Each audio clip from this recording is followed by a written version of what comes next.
Well, hello, my brothers and sisters. I didn't know if I was going to come back or not today, but I did. And I want to, if I can briefly, give me a few minutes of your time. I want to talk about the spirit of deception. That's what's going on now. If you notice, in the air, in the atmosphere, there's a lot of darkness that's going on. There's a lot of darkness. There's a lot of lies that are being told.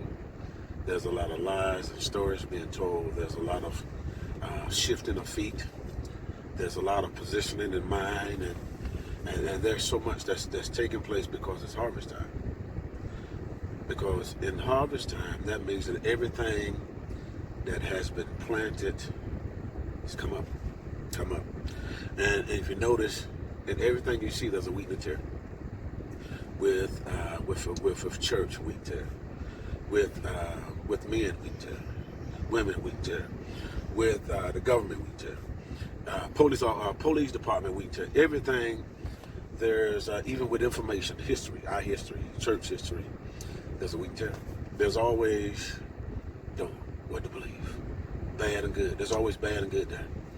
And it bears it out because the Bible says that the flesh lusts against the spirit, and the spirit lusts against the flesh. So whatever level you go in God, there's going to be a demon. There's going to be something looking you right in your eyes, right there with you, fighting you. Because in order to get to any kind of elevation, there's a fight. There's something you got to face. You got to confront. There's certain things that you got to confront if you want to be delivered. Deliverance comes when you confront certain things. So your deliverance ain't gonna come until you confront stuff. You've been hiding from it. You've been hiding and skirting and trying to ignore it. But when you get to a place where you got the nerve and you have the boldness to face that thing, look right right betwixt his eyes, and say, "I'm not running no more. I'm not running no more. I'm not scared no more. I'm fighting you, and I'm gonna win." And when you have that mindset, you would then understand I can do all things through Christ. You will understand. See, because there will come an awakening in you. There will come an awakening where you realize and understand. There will be a conscious awakening in you where you realize and recognize who you are and who you belong to. Then you'll recognize who's backing you. Jesus is backing you. Great is He. That's you. He is in the world. The ancient of ages, the ancient of days. My battle axe, weapon of war. He's the one. The El Shaddai, King of Kings and Lord of Lords. He's backing you. Don't look at your situation like that. Don't even look at it. Just think about Him. Think about what's backing you. And then when you get to a place where you realize and understand what's backing you, then you ain't going to back down. You ain't going to bow down or nothing. But you're going to face it. Then you're going to realize that you're a queen, you're a king, a priest, a royal priest. That should show forth the praises of Him who's brought you out of this dark place and into this marvelous light, because we're walking the atmosphere that we breathe is dark. It's spiritually, it's wicked dark. And the only way you can see, you need light. You need light. You need the light of the word. You need Jesus. He's that light. See, even David said, "Thine word, O Lord, is a lamp unto my feet and a light unto my pathway," because he was surrounded by darkness. So if you want your darkness, you want to expose darkness, grab that light. Grab that light within. His name is Jesus. His name is El Shaddai. That's his name. That's his name. And so I just want to come on in here and what was I talking about? Encourage you in the Lord. Want to encourage you. Pop on again. Pop on there and encourage you. Y'all talking about the deceiver. The devil, the adversary, he is a deceiver. He's a trickster.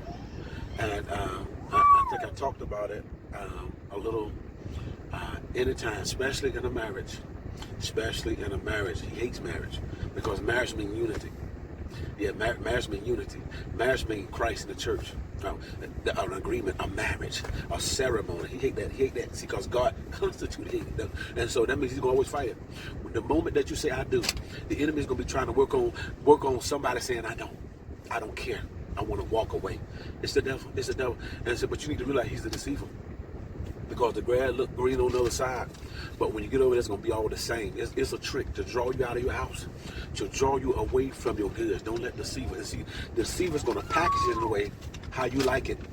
He's going to package it and position it in a way how you like it, just to trip you, just to draw you out.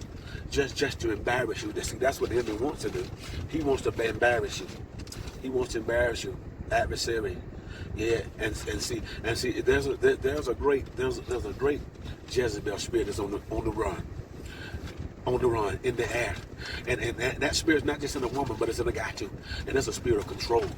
It's a spirit of where you feel like you're in prison. Many of you that listen to me, you feel like you're in a prison. You feel like your marriage is in a prison. You feel like you want to get out, but it feel like the doors and it changes a lot. And your every step, your every move is being watched. See, many of you feel like you're in prison. You're hid. It feels like chains on you, and you're tired of the chains. You want to be free. But God's going to set you free. Just say, God, free me, and face that thing. It's time for running it. And some of the face that's coming out of it, give you the strength to walk away from it. Don't allow that feeling, don't allow that situation to carry you to hell. Hear what I'm saying? It's going to take self-control. It's going to take some strength.